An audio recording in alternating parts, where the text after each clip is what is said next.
Hello dear students. आज के इस लेक्चर में दो बहुत ही इंपॉर्टेंट रिएक्शन स्टडी करेंगे हम, फिनोल से रिलेटेड है। First of all starting with Kolbe's reaction. ये कोल्बे के नाम से दो तरह की रिएक्शन हमारे सामने आती है। एक कोल्बेज इलेक्ट्रोलिसिस आता है, क्लास 11 में भी पढ़ा था और 12th में भी आने वाले चैप्टर्स में आएगा। आज सिंपली कोल्बे रिएक्शन पढ़ रहे हैं कि कोल्बे रिएक्शन क्या होती है। 1 मार्क्स में भी पूछी जा सकती है। मैकेनिज्म भी बहुत इंपॉर्टेंट है। फिनोल का कार्बन डाइऑक्साइड के साथ रिएक्शन हमें सैलिसिलिक एसिड देता है। ये सिंपलेस्ट वर्जन है कोल्बेज रिएक्शन का। ये सैलिसिलिक एसिड कॉमन नेम है। आप आईयूपीएसी के according ortho hydroxy benzoic acid कह सकते हैं या 2 हाइड्रोक्सी बेंजोइक एसिड कह सकते हैं। Commonly we call it salicylic acid. इसको कई तरह से दिखाया जाता है। रिएक्शन को समटाइम ऐसा भी दिखा रहे होते हैं, ज्यादातर आई शुड से ये बहुत रेयर आपको दिखाई देगा। ज्यादातर वो क्या करते हैं, वो ऐसे दिखाते हैं, सोडियम फिनॉक्साइड डाला, कार्बन डाइऑक्साइड डाला एंड देन उसके बाद वो आपके सामने बनाते हैं COON, सोडियम सैलिसिलेट, और फिर इसके अंदर HCl डालते हैं, NaCl आउट हो जाता है और ये हमें मिलता है सैलिसिलिक एसिड। तो ये पर्टिकुलरली रिएक्शन अगर 1 मार्क पूछा गया है तो आप ये जो नीचे की लाइन पे मैंने दिखाई है, आप इसको फॉलो करें, आप इसको ऐसे रिप्रेजेंट कर दें। फिर मैं इन दोनों में डिफरेंस आपके सामने रखूंगा और एक बार मैकेनिज्म समझाने की कोशिश करूंगा कि मैकेनिज्म क्या होता है। तो see first of all carbon dioxide के साथ फिनोल का रिएक्शन मैं यहां समझा रहा हूं। See it very carefully. ये आपका वो फिनोल जिसमें ऑक्सीजन लोन पेयर्स को रेजोनेट कराते हुए यहां नेगेटिव चार्ज लेके आएगा और ये कार्बन डाइऑक्साइड पे अटैक करेगा लाइक दिस। लो टेम्परेचर पे रिएक्शन परफॉर्म कराते हैं, रिजल्टिंग ऑर्थो प्रोडक्ट हमारा मेजर होता है। पैरा माइनर बनता है, हमें कुछ काम नहीं है उससे। एक्चुअली ऑर्थो प्रोडक्ट की ही मेडिसिनल इंपॉर्टेंस है, तो इसलिए हम ऑर्थो प्रोडक्ट को ही यहाँ पे अंडरस्टैंड करने की कोशिश कर रहे हैं। एक H इस कार्बन के साथ लगा हुआ था जो मैंने शो नहीं किया था, यहाँ पे शो कर रहा हूं उसको मैं, और ये आपका कुछ इस तरह का एक इंटरमीडिएट बनता नजर आएगा आपको। अब रिंग वापस स्टेबलाइज होना चाहता है तो 2 ऑप्शन है। एक ऑप्शन क्या है, ये यहां से एरोमेटिसिटी मेंटेन करने के लिए H को रिलीज कर दे, रिजल्टिंग यू सी हियर, यहां से H निकल गया है, ये COO नेगेटिव, ये आपका सिंगल बॉन्ड OH, यहां पे वापस 2 लोन पेयर्स आ गए हैं, एक की बजाय। सी हियर यहां 2 लोन पेयर्स थे, यहां फिर एक हो गया था। जैसे ही ये घूम के यहां रेजोनेंस कर रहा था, फिर वापस रीजनरेट होने के लिए ये इस तरह से सैलिसिलेट बनने की कोशिश कर रहा है। अब ये जो H निकला था वो H यहां पे आके लग सकता है, लग जाता है और सैलिसिलिक एसिड बन जाता है। एक दूसरा ऑप्शन देखें आप, इससे पहले कि रिंग को मैं एरोमेटाइज होता दिखाऊं, ये ऑक्सीजन यहां से H को छोड़ देता है और वो H यहां पे चला जाता है, सी लाइक दिस। ये आपके पास यहां पे H निकल गया, ऑक्सीजन का पॉजिटिव खत्म हो गया और ये COOH। फिर रिंग वापस एरोमेटिक होना चाहता है, ये यहां पे चला जाता है, ये COOH और यहां पे ये O का लोन पेयर बन जाएगा, एक एक्स्ट्रा, 2 है अभी, तीसरा आ जाएगा और वो नेगेटिव चार्ज या extra lone pair H plus को एक्सेप्ट कर लेगा जो ऑर्थो पोजीशन से निकला है और हमारे पास एक बार फिर सैलिसिलिक एसिड बन जाएगा। तो दोनों ऑप्शंस पॉसिबल हैं। स्ट्रॉन्ग एविडेंस है कि ये H भी यहां हो सकता है और ये H भी यहां हो सकता है, किसी तरह का कोई प्रॉब्लम नहीं है। प्रोटॉन एक्सचेंज एक कॉमन फिनोमिना होता है, जहां जब किसी मॉलिक्यूल पे 2 ऐसे एटम्स हैं जहां पे प्रोटॉन्स प्रेजेंट हैं तो वो अपने प्रोटॉन्स को एक्सचेंज करते रहते हैं। हम लोग आगे चल के भी पढ़ेंगे प्रोटॉन एक्सचेंज रिएक्शंस को। तो ये प्रोटॉन एक्सचेंज की वजह से कोई भी H जा सकता था, अल्टीमेटली सैलिसिलिक एसिड बन जाता है। ठीक है, ये कोल्बेज रिएक्शन हुआ, सैलिसिलिक एसिड बन गया। तो फिर ये सोडियम फिनॉक्साइड वाला क्या सीन था जो मैं आप लोगों को दिखा रहा था। तो आप ध्यान दें, ये इतना स्ट्रॉन्ग डोनर नहीं है जितना स्ट्रॉन्ग डोनर फिनॉक्साइड आयन होता है। ये बात हम लोग लास्ट लेक्चर्स के अंदर भी पढ़ के आए हैं कि फिनॉक्साइड ज्यादा पावरफुली रिंग पे इलेक्ट्रॉन डोनेट करता है एज कंपेयर टू फिनोल। तो हम क्या करते हैं, फिनोल को पहले सोडियम के साथ रिएक्शन करा देते हैं और फिनोल को सोडियम के साथ रिएक्शन करा के सोडियम फिनोक्साइड बना लेते हैं। बस उससे इतना ही होता है कि ये जो नेगेटिव चार्ज है ये ज्यादा डोमिनेंस के साथ कार्बन के रिंग्स पे आ जाता है, कार्बन पे डेंसिटी बढ़ जाती है और वो ज्यादा पावरफुली इस वीक इलेक्ट्रोफाइल पे अटैक कर सकता है। That's all. इसके अलावा कुछ स्पेशल नहीं किया, सिर्फ अटैक को ईज के साथ करवाने के लिए मैंने फिनोल का फिनोक्साइड आयन बना दिया। रिएक्शन का बेसिक कैरेक्टर वही रहेगा। यू सी हियर, ये यहां आपके पास कुछ इस तरह से COO नेगेटिव और ये H ऐसा बन जाएगा। सी ये नेगेटिव चार्ज यहां पे, या ये लोन पेयर कहूं मैं, वो यहां पे आया, ये पाई इलेक्ट्रॉन्स यहां लोन पेयर बन गए, उन्होंने कार्बन से अटैक किया, O पे नेगेटिव चार्ज आ गया, H ऑलरेडी यहां पे लगा हुआ था, Na+ यहां से आउट, क्योंकि वो तो नेगेटिव से अट्रैक्टेड था, यहां नेगेटिव नहीं है, तो वो Na+ यहां चला गया। रिंग वापिस एरोमेटाइज होना चाहता था, ये यहां से शिफ्ट हो रहा है, देखिए बहुत ध्यान से देखिए, ये यहां से शिफ्ट हो रहा है, COO नेगेटिव, Na पॉजिटिव, और ये O नेगेटिव, क्या Na+ यहां चला जाएगा या H+ यहां पे आएगा? तो H+ यहां पे आ जाएगा। सी क्यों, क्या ऐसा नहीं हो सकता था कि H यहां पे आ जाता और Na यहां पे चला जाता? तो सी वेरी केयरफुली यू सी कि ये नेगेटिव चार्ज ज्यादा स्टेबलाइज्ड है रेजोनेंस की वजह से इस नेगेटिव चार्ज के कंपैरिजन में, तो ज्यादा स्टेबलाइज्ड है तो नेगेटिव वहीं रहना चाहेगा, रिजल्टिंग Na+ और इस CO नेगेटिव में आयनिक अट्रैक्शन बना रहेगा, जबकि O नेगेटिव H के साथ कोवेलेंट अट्रैक्शन दिखाएगा मोर स्टेबलाइजेशन के लिए, H O के पास ही जाता है और Na इस O के पास। हमें कई बार लगता है कि ये नेगेटिव भी तो घूम रहा है सर, ये भी तो रेजोनेंस कर रहा है, खाली यही क्यों कर रहा है? तो आपको आने वाले टाइम में भी बताऊंगा, जनरल ऑर्गेनिक केमिस्ट्री के एक लेक्चर पे भी बता चुका हूं कि ये नेगेटिव चार्ज ज्यादा स्टेबलाइज्ड है, क्योंकि दोनों नेगेटिव्स ऑक्सीजन पे घूमते हैं, जबकि यहाँ पे एक ही ऑक्सीजन है नेगेटिव लेने वाला, बाकी तो कार्बन्स होंगे। अगर नहीं ध्यान में आ रहा होगा तो कोई दिक्कत नहीं है, वेरी नेक्स्ट लेक्चर पे डिटेल में आपको समझाऊंगा कि नेगेटिव जब दो बॉडीज पे प्रेजेंट हो तो कहां पे प्रोटॉन को जाना होगा और कहां पे आयंस को जाना होगा। अभी फिलहाल आप प्रोडक्ट के ऊपर फोकस करें। ये आपका सोडियम सैलिसिलेट बन चुका है, इसके अंदर मैं HCl डाल के इसे सैलिसिलिक एसिड में कन्वर्ट कर दूंगा और NaCl आउट कर दूंगा। ये सिंपली वही प्रोडक्ट बन गया जो मैंने ऑलरेडी पहले बनाया था। एक बार मैं ये प्रोटॉन वाली कहानी छोटी सी आपके दिमाग में डाल देता हूं, उसके बाद आगे बढ़ूंगा, डिटेल जब आएगी तब करेंगे। सी हियर वेरी केयरफुली, यहां मेरे पास एक कंपाउंड है, बहुत ध्यान से समझें आप इस पॉइंट को। ये हमारे पास एक कंपाउंड है जहां आपको दो नेगेटिव चार्जेस दिखाई दे रहे हैं, दोनों नेगेटिव चार्जेस ऑक्सीजन पे हैं। मेरे पास दो पॉजिटिव बॉडीज हैं इसके अंदर एडिशन करने के लिए, इसके चार्ज को न्यूट्रलाइज करने के लिए। सो कौन सी बॉडी किसके पास जाएगी? सी, अगर मैं ये कह दूं कि H यहां जाएगा और Na यहां जाएगा, तो एक ऑप्शन है मेरा ये, मुझे लगता है कि हाँ ऐसा हो सकता है। और दूसरा ऑप्शन मुझे लगता है कि यही स्ट्रक्चर दोबारा प्रेडिक्ट कर रहा हूं और मैं बोल रहा हूं कि Na यहां जाएगा और H यहां जाएगा, तो कौन सा सही होगा? तो प्लीज रिमेंबर ये सही होगा, ये होने वाला है। वाई?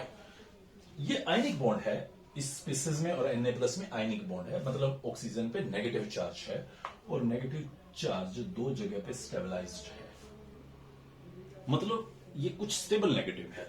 जबकि यहां पे अगर आप देखें तो ये तो कोवेलेंट बॉन्ड बन गया, ये आयनिक बॉन्ड है और यहां का नेगेटिव चार्ज सिर्फ O पे है। सिर्फ O पे होने से क्या होगा? ज्यादा नेगेटिव चार्ज डेंसिटी होगी, मतलब लेस स्टेबलाइजेशन होगी, तो इसलिए वो इस तरह का प्रोडक्ट बनाएगा क्योंकि ये मोर स्टेबल है as compare to this. Covalent bond काफी स्टेबल था, वो तो बनना चाहता ही है, आयनिक फॉर्म में एग्जिस्ट नहीं करना चाहता। ये अगर आयनिक फॉर्म रखता हूं तो हाईली रिएक्टिव होगा और ये आयनिक फॉर्म रखता हूं तो कम रिएक्टिव होगा, रिजल्टिंग कम रिएक्टिव मोर स्टेबल प्रोडक्ट बनने की कोशिश करेगा। लेटर पार्ट्स पे मैं वो जो सीन बता रहा था आपको कि ये जो कार्बोक्सिलेट है और ये जो आपका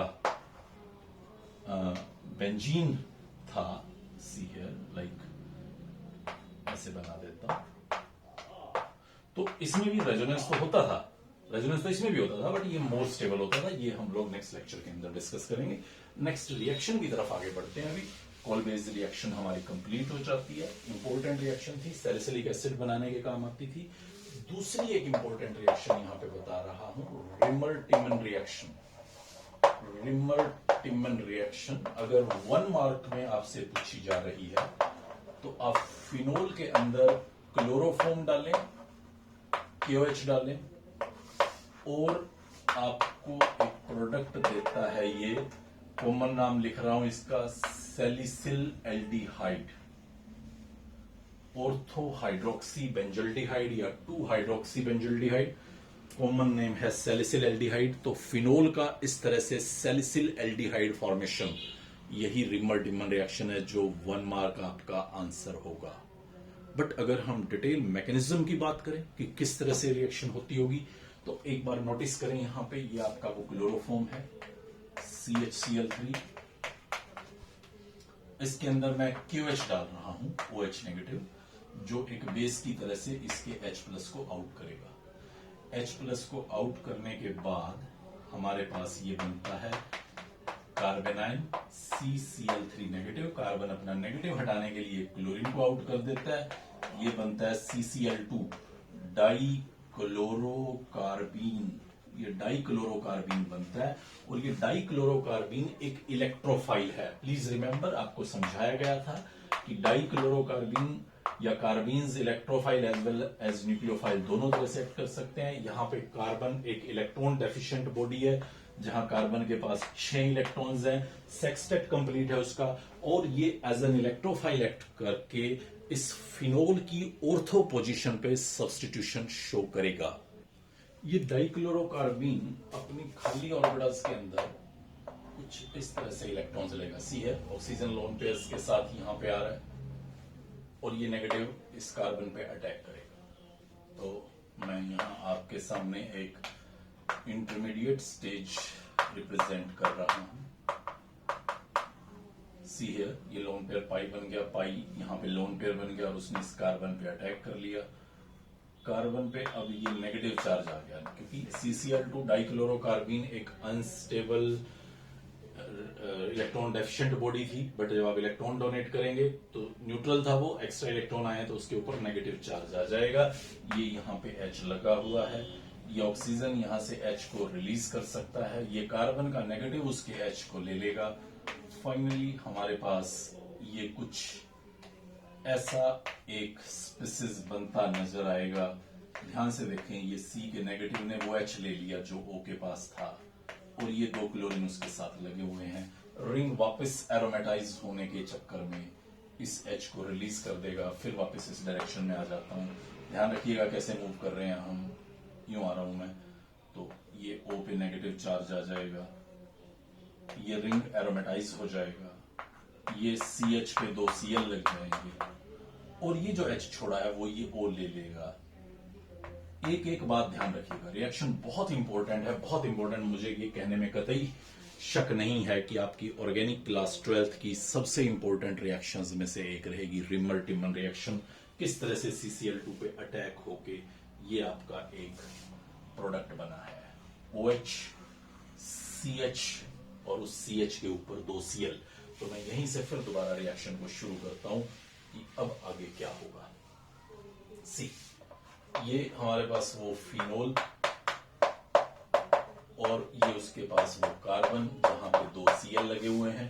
आपने मीडियम में OH नेगेटिव ले रखा है, CHCl3 एक्वस KOH ले रखा है, तो ये OH negative as a nucleophile इसके Cl को सब्स्टिट्यूट करेगा, मतलब Cl हटेगा OH लग जाएगा, 2 OH नेगेटिव 2 Cl को सब्स्टिट्यूट करेंगे, 2 Cl नेगेटिव आउट हो जाएंगे, अगर KOH था तो 2 KCl आउट हो जाएंगे, और हमारे पास ये आपका एक सिचुएशन अराइज होगा। और इस सिचुएशन को देखें आप, एक कार्बन पे 2 OH ग्रुप, मैंने आपको बताया था एक कार्बन पे 2 OH ग्रुप हाईली अनस्टेबल होते हैं, रेयरली इकट्ठे एग्जिस्ट करते हैं, कर सकते हैं बट हमारे सामने नहीं आते। अगर इधर कोई बहुत स्ट्रॉन्ग विड्रॉइंग ग्रुप लगे हुए हो तभी 2 OH ग्रुप स्टेबल रहेंगे।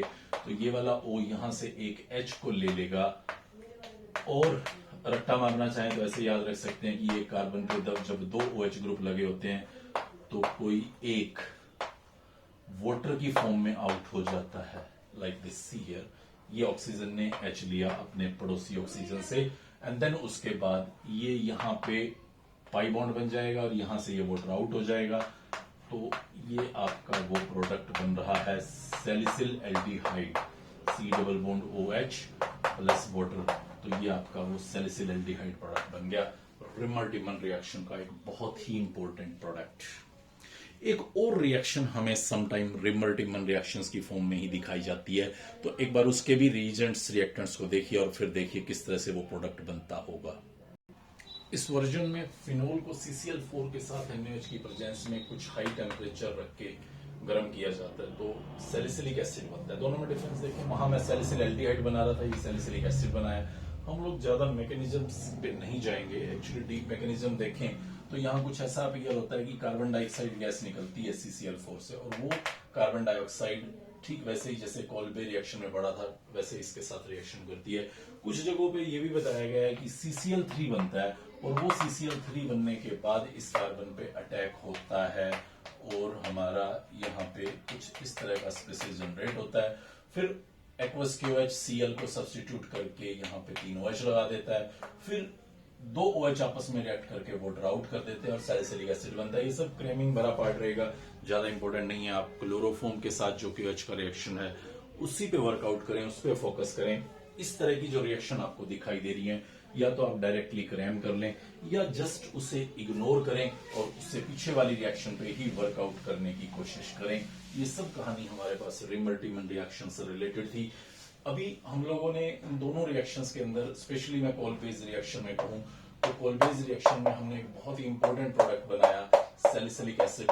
ये सैलिसिलिक एसिड एक बहुत ही इंपॉर्टेंट मेडिसिनल इंपॉर्टेंस रखने वाला ऑर्गेनिक कंपाउंड होता है जो as an analgesic, as an antipyretic act करता है। इसकी 3 रिएक्शन हमारे सामने बहुत ही इंपॉर्टेंट है, जिसमें एक इसकी रिएक्शन मैं आपके सामने समझाऊंगा किसी भी एसिड डेरिवेटिव के साथ, जहां आप L की जगह क्लोरीन सब्स्टिट्यूट कर सकते हैं या कोई और पर्टिकुलर ग्रुप भी सब्स्टिट्यूट कर सकते हैं। एक हम इसकी रिएक्शन पढ़ेंगे फिनोल के साथ, ये भी एक important medicinally important compound form करके देता है, और एक हम इसकी रिएक्शन देखते हैं मिथाइल अल्कोहल के साथ। तो किस तरह से इनके साथ रिएक्शंस होंगी, क्या पर्टिकुलर प्रोडक्ट बनेंगे और उनकी क्या मेडिसिनल इंपॉर्टेंस है, ये एक पॉइंट है जो हम सैलिसिलिक एसिड की केमिस्ट्री में यहां समझना चाहेंगे। फर्स्ट रिएक्शन को अगर आप देखें, ये हमारा एसिडिक ग्रुप है, ये एसिड डेरिवेटिव है और ये न्यूक्लियोफाइल की तरह से बिहेव करने वाला कंपाउंड। इसका कैरेक्टर न्यूक्लियोफिलिक सब्स्टिट्यूशन है, इसका कैरेक्टर न्यूक्लियोफिलिक सब्स्टिट्यूशन है, इसका character as a nucleophile behave करना है। मतलब ये एज ए न्यूक्लियोफाइल इसके ऊपर न्यूक्लियोफिलिक सब्स्टिट्यूशन करता है और कुछ समझ नहीं आ रहा कि कुछ होगा। सो मैं इसे एज ए न्यूक्लियोफाइल इस पे सब्स्टिट्यूशन के लिए अटैक करता ऑब्जर्व करूंगा, और कोई ऑप्शन ही नहीं है। एसिड और एसिड डेरिवेटिव क्योंकि सेम कैरेक्टर के हैं, दोनों न्यूक्लियोफिलिक सब्स्टिट्यूशन दिखाने के लिए जाने जाते हैं, तो दोनों में कोई रिएक्शन नहीं होने वाली। हाँ, ये एज ए न्यूक्लियोफाइल एक्ट करने के लिए जाना जाता है, तो ये एज ए न्यूक्लियोफाइल इसके ऊपर अटैक करेगा। तो क्या होगा, अब ध्यान से देखने की जरूरत है। ये मैं आप लोगों को ऑलरेडी पढ़ा के आया हूं कि न्यूक्लियोफिलिक सब्स्टिट्यूशन कैसे होता है। सी हियर, ये एसिड डेरिवेटिव में इस तरह से इलेक्ट्रोमेरिक इफेक्ट हो जाएगा और कार्बन पे पॉजिटिव चार्ज आएगा, और उसके बाद ये एज ए न्यूक्लियोफाइल इस ऑक्सीजन से यहां पे अटैक होगा। सी हियर वेरी केयरफुली, ये ऑक्सीजन ने अटैक किया, ये उसके ऑर्थो पोजीशन वाला COH सेफ है, ये O पे पॉजिटिव चार्ज आ गया। बहुत ध्यान से देखिए मैकेनिज्म को। फिर उसके बाद क्या होगा, O अपना पॉजिटिव हटाने के लिए यहां से H को आउट कर देगा।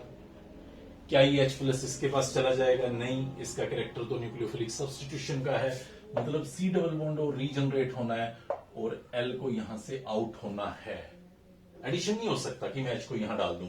ये ऑलरेडी काफी बार बता के आया कि सभी एसिड डेरिवेटिव न्यूक्लियोफिलिक सब्स्टिट्यूशन दिखाने के लिए जाने जाते हैं, ना कि न्यूक्लियोफिलिक एडिशन। तो हमारे पास ये पर्टिकुलर प्रोडक्ट बन गया। नाम अगर मैं इसका लिखूं तो ये है ऑर्थो एसिटोक्सी बेंजोइक एसिड या 2-एसिटोक्सी बेंजोइक एसिड, या एक कॉमन नेम है इसका एस्प्रिन। ये एस्प्रिन एक वेल नोन टेबलेट आप लोग देखते हैं, एक सॉल्ट है जो एंटीपायरेटिक मींस फीवर में टेम्परेचर को लोअर डाउन करने के काम आ सकता है। एक अच्छा एनाल्जेसिक है, मतलब एज ए पेन किलर भी ये एक्ट करता है। ब्लड को थिन करने के लिए जो भी हार्ट पेशेंट्स होते हैं उनको aspirin as a daily dose दिया जाता है ताकि ब्लड को वो थिनर करे। तो ये बहुत ही ज्यादा इंपॉर्टेंस है इसकी, मेडिसिनल इंपॉर्टेंस इस कंपाउंड की। सैलिसिलिक एसिड से एसिड डेरिवेटिव्स का रिएक्शन आपको ये एस्प्रिन फॉर्म करके देता है। इसकी शक्ल किसी भी तरह से आपके सामने लिखी हो सकती है, कंफ्यूज मत होइएगा। समटाइम ऐसा लिख देते हैं COOH OCOCH3। This is your orthoacetoxy benzoic acid, aspirin or 2-acetoxy benzoic acid, whatever you like। इसको और इसको अलग मत समझिएगा, ये सेम ही चीज है, सिर्फ उसको रिप्रेजेंट करने का तरीका कुछ अलग किया हुआ है मैंने। अगले पॉइंट पे आ जाइए, एक बार फिनोल के साथ इसकी रिएक्शन पढ़ेंगे कि फिनोल के साथ ये फिर कैसे रिएक्शन करेगा। ये लीजिए, ये फिनोल लगा दिया मैंने, C6H5OH। अब ये एज ए न्यूक्लियोफाइल, ये एज ए न्यूक्लियोफाइल, तो इनका तो आपस में कोई कनेक्शन नहीं होने वाला। हाँ, यहाँ न्यूक्लियोफिलिक सब्स्टिट्यूशन हो सकता है, तो सी मैं इस कहानी को हटा देता हूं यहां से। अब ये एज ए न्यूक्लियोफाइल इसके ऊपर अटैक करेगा। तो होना क्या है, बिना मैकेनिज्म देखूं मैं तो इसका काम तो सब्स्टिट्यूशन का होता है, मतलब OH यहां से आउट होगा और ये यहां पे आके लग जाएगा। बट धीरे धीरे समझने की कोशिश कीजिए कि कैसे रिएक्शन हो रहा होगा, कैसे ये रिएक्शन प्रोसीड करेगा। O पे नेगेटिव आ जाएगा, ये OH यहां पे उस O ने अटैक किया है, फिनोल के O ने एज ए न्यूक्लियोफाइल, ये O पे पॉजिटिव चार्ज आ गया। O अपना पॉजिटिव खत्म करने के लिए यहां से H निकालता है और ये OH यहां से सब्स्टिट्यूशन के लिए आउट हो जाएगा। तो हमारे पास यहां पे बनेगा OH C double bond O OC6H5। अगर मैं इसका नाम लिखूं, फिनाइल सैलिसिलेट बोल सकता हूं मैं इसको, फिनाइल सैलिसिलेट। कॉमन नेम है सेलोल। एक अच्छा मेडिसिनल इंपॉर्टेंस है इसका भी। इंटेस्टाइन के अंदर अगर इन्फेक्शन हो जाए, हमारा डाइजेस्टिव सिस्टम का एक ऑर्गन है इंटेस्टाइन, तो उस इंटेस्टाइन में अगर ये इन्फेक्शन हो जाता है तो सेलोल एज ए मेडिसिन बहुत अच्छा रिजल्ट देती है। तो ये भी एक इसकी मेडिसिनल इंपॉर्टेंस आप कह सकते हैं कि हम सैलिसिलिक एसिड से सेलोल बना के भी अपना मेडिसिनल इंपॉर्टेंस पूरा कर सकते हैं। और लास्ट रिएक्शन पे वर्कआउट करें। अब की बार मैं यहाँ फिनाइल की बजाय मिथाइल अल्कोहल ले रहा हूं। फिनोल लिया था पहले, फिनाइल की जगह मैंने मिथाइल ले लिया है। तो कुछ स्पेशल नहीं होने वाला, सब कुछ वैसे ही रहने वाला है, बट सिर्फ यहाँ पे फिनाइल की बजाय मिथाइल लगता जाएगा। एज इट इज वही का वही रिएक्शन होगा, नाम बदल जाएगा। अब इसको फिनाइल सैलिसिलेट ना कह के मिथाइल सैलिसिलेट बोलूंगा। और मिथाइल सैलिसिलेट, या इसको मैं commonly oil of winter green नाम देता हूं। ये methyl salicylate oil in winter green, ये एक अगेन इंपॉर्टेंस है इसकी, परफ्यूमरी में यूज किया जाता है। तो ये भी इसकी एक इंपॉर्टेंट कंपाउंड की फॉर्मेशन रही। सो लास्ट पॉइंट पे आ रहा हूं। अभी फिनोल को खत्म करने वाले हैं हम, बिल्कुल काफी लंबा हो चुका है ये फिनोल का केमिस्ट्री। तो इसमें हमारे पास एक रिएक्शन आता है, कपलिंग रिएक्शन। डिटेल इसकी नहीं पढ़ाऊंगा अभी, डिटेल के लिए हम लोग लास्ट चैप्टर तक वेट करेंगे। ये हमारे पास एक कंपाउंड रहता है, diazonium chloride, benzene diazonium chloride बोलते हैं इसको, बेंजीन डाइजोनियम क्लोराइड। इस बेंजीन डाइजोनियम क्लोराइड को जो फिनोल के साथ रिएक्ट कराते हैं तो ये एक coloured orange reddish dye form करता है। और ये ऑरेंज रेडिश डाई, जिसको हम लोग एजो डाई बोलते हैं, इस ग्रुप को एजो ग्रुप बोला जाता है। तो ये एजो डाई जो ऑरेंज रेडिश कलर की होती है, वो फिनोल की इस डाइजोनियम सॉल्ट के साथ रिएक्शन करने पे बनती है। डिटेल आज नहीं पढ़ना चाहते कि कैसे होता है, वो हम लोग 4th चैप्टर में पढ़ेंगे, बट रिएक्शन आपको दिखाई देगी। फिनोल को आप अगर किसी अल्कोहल से डिस्टिंग्विश करना चाहें तो आप डाइजोनियम सॉल्ट डालें, ऑरेंज कलर की डाई आपको बनती नजर आएगी। बट अवेयर रहें, ऐसे बहुत सारे कंपाउंड्स होंगे जो एजो डाई बना सकते होंगे। ये सारी कहानी, सारी केमिस्ट्री हम लोग नेक्स्ट टू नेक्स्ट लेक्चर्स पे पढ़ेंगे। तब तक आप फिनोल को एक बार कंप्लीटली अंडरस्टैंड करके जितना मैंने बताया ध्यान रखें। नेक्स्ट लेक्चर के अंदर हम लोग इथस को पढ़ना शुरू करेंगे और फिर इथस के बाद हम अपनी क्वेश्चन सेशन, जो क्वेश्चन आंसर सेशन रहेगा इस अल्कोहल, फिनोल और इथर का कलेक्टिवली, वो स्टडी करने की कोशिश करेंगे। Good bye.